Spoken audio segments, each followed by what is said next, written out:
Hello mga sangkay, welcome back to my channel. Ito po mula yung sangkay na sa Sangkay Lawns muling nagbabalik. Kumusta? Kumusta kayong lahat? Sana nasa maayos na kalagayan ng lahat. Mapa dito sa Pilipinas or sa nasa ibang bansa, dobling ingat tayo no. So mega love shoutout sa inyong lahat. Sa Team Sangkay Original, Team Sangkay Sponsors, Team Kalingap, Kuya Val at na Kalingap Rob, sa lahat ng aking mga followers, supporters, and subscribers, sa mga lolos, lolas, FWs, and PWDs. Mega love shoutout sa inyong lahat. And of course, I love you all. Ayan. Kumusta mga sangkay? Bago tayo dumako sa ating pag-uusapan, no? Please, follow nyo po ako sa bagong FB page ko, Sangkay Lawns PH, no? Doon gumagawa ako ng mga reaction videos patungkol sa aking mga napapanood ng mga viral videos sa Facebook. So maraming salamat in advance sa inyo po mga sangkay no, na mag-follow sa akin FB page, Sangkay Lawns PH. So yun. Pasensyahan nyo na ako ngayon no, kasi I'm not feeling well. Tinatrangkaso si Sangkay ngayon no, mula kagabi pa. Masakit ang aking ulo. Pero nakaka-board kasi no, buong maghapon nakahiga lang. So gusto ko nang nasanay na kasi tayo na araw-araw na may ginagawa kagaya nito no, na gumagawa ng na humaharap sa camera. So hinahanap-hanap ng ating katawan. So barado ang aking ilong, sakit ng aking ulo sa ngayon, pero hindi kasi ako kasing tao na hindi pala inom talaga ng gamot. Ang iniinom ko lang gamot yung maintenance ko, yung 4 na gamot ko. Pero pagdating sa mga ganito na mga sipon, sakit ng ulo, hindi ako umiinom. More on water lang talaga ako. Kanina nag-init ng tubig, tapos nilagyan ko ng Vicks, doon yung mainit na tubig, tapos sininghot ko yun. Medyo umaaliwalas yung aking ang aking paghinga sa ngayon. So ngayon no, mga sangkay, pag-usapan natin, siguro alam niyo na, nakita niyo na diyan sa thumbnail no, patungkol ito kay Miss Angie C, na mayroon akong napanood kanina habang nakahiga ako, nanonood ako sa kanyang vlog no. Ang pagbabalik ni Angie C. Sabi niya, dito hayagan na diniklara ni Miss Angie C no, na siya ay supporter ng Rochelle. And hindi lang basta-basta supporter, kundi sponsor. Sabi niya, kung ano man yung mga proyekto na gagawin ng Rochelle, siya ay suportado. Susuporta siya. Susuportahan niya ito kasi ang kanyang, sabi niya, ang kanyang puso ay nasa paglingap, no? Nasa pagtulong dahil siya nga ay charity vlogger. Nanawagan siya dito na wag siyang husgahan. Wag siyang i-bash dito no sa kanyang pagsuporta dito sa Rochelle. Alam natin na si Angie C ay galing ng Team Kalingap no, galing kay Kuya Val. Dati siyang sponsor ni Kuya Val, pero nga lang merong nangyari na hindi maganda dahil nga doon nagkaroon ng issue. Pero before dyan, in fairness dito sa kay sa kay Angie C, bago mangyari man yung issue na yun, mula noon wala naman tayong nakikitang issue patungkol sa kanya dito no. Tahimik siya na sumusuporta noon sa Team Kalingap kina Kuya Val. Nga lang nagkaroon lang na pasukan lang talaga na alam natin na dahil dito kina Ingrata no, naging magulo. Nagkaroon ng issue dito si Angie C. Dahil ang sabi ko, in fairness to her no, wala tayong ibang mga issues na natatandaan na ginawa ito si Angie C nung time na siya ay tumutulong pa sa kay Kuya Val. Ang sa akin lang dito no, sana paalala kay Angie C kasi alam natin na maraming mga taong manggagamit.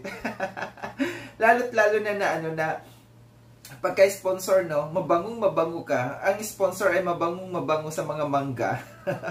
Baliktad no, imbes na yung manggang hinog ang mabango, sponsor ang nagiging mabango sa mga manggang hinog. Masasabi natin na manggang hinog kasi nako, nandiyan nakapalibot mga manggang hinog, ibig sabihin mga veterano na mga mangga. Manggagamit. Ay, wala akong pinapagalanan. Bahala na kayo dyan kung sino kayo. At tamaan, Bato-bato sa langit, tagtamaday, edi ikaw na yun.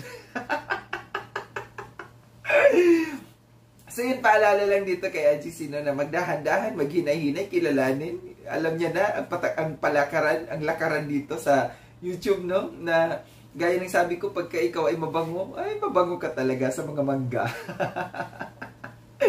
Nabanggit dito ni AGC, yung sa, yung patungkol sa nangyari sa kay Kaprom D. Hindi man niya pinangalanan si Kaprom D, pero yun ang kanyang tinutukoy, yung sa nawalang 100K. Meron siyang panawagan sa mga sponsors na sabi niya kung kayo ay mag-sponsor, direkta na dapat doon, no? So kung kanino man kayo dapat mag-sponsor. Halimbawa, sabi niya kung kay Ruel or kay Rachel, direkta nyo na ibigay doon, wag nang idaan pa sa kung kani-kanino. So meron siyang patama dito. May patama siya dito sa nawawalang 100K dito, no?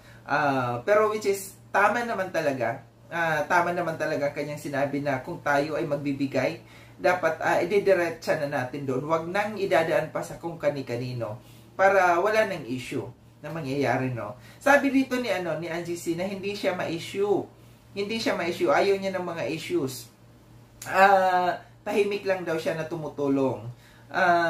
Yun nga yung yung sinasabi ko noon. Natahimik naman talaga ito si AGC. Kaso nga lang talaga, sabi ko, napasukan. Nagamit. So, ito yung magandang term na dapat sabihin natin dito kay AGC, no, na huwag kang magpagamit, no? Kilatisin yung mga tao, hindi porket magagaling magsalita yung mga tao na nandiyan sa paligid, magtitiwala ka na. Dapat maging mapagmatsyag din, no? Maging alerto sa mga bagay-bagay, sa mga tao na nakapalibot sa iyo. Alamin ang background ng taong nandiyan sa iyo, kasi gaya ng sabi ko, ang daming mga mangga na nandiyan sa grupo na yan. Gaya ng sabi ko, ulitin ko, wala akong pinangalanan. In fairness talaga dito kay AGC, mabait naman kasi ito. Mabait naman kasi itong taong to. Ito yung pagkakakilala ko, kasi dati naalala ko ito nung hindi ko pa siya masyadong kilala talaga, nung hindi pa kami nagkikita. Nagla-live pa ako nung 12 ng tanghali. Umakyat si AGC at saka nakikipagkantahan siya. Kahit medyo humihiwalay si AGC, pinipilit niya pa rin talaga na kumanta. Dahil enjoy siya. So siguro ito yung dapat ito yung aking paalala lang sa kay AGC, no, na alam mo na yung dito, yung mga nangyari sa iyo dati na nagkaroon ka ng issue. Nabanggit niya ito, no, nabanggit niya yung sa live, sa upload niya, yung sinasabi niya na nangyari niyang issue na bigay-bawi, hindi daw siya bigay-bawi. Totoo nga siguro talaga, hindi lang natin talaga alam. Nahaluan lang talaga ito ng politika, parang politika ang dating.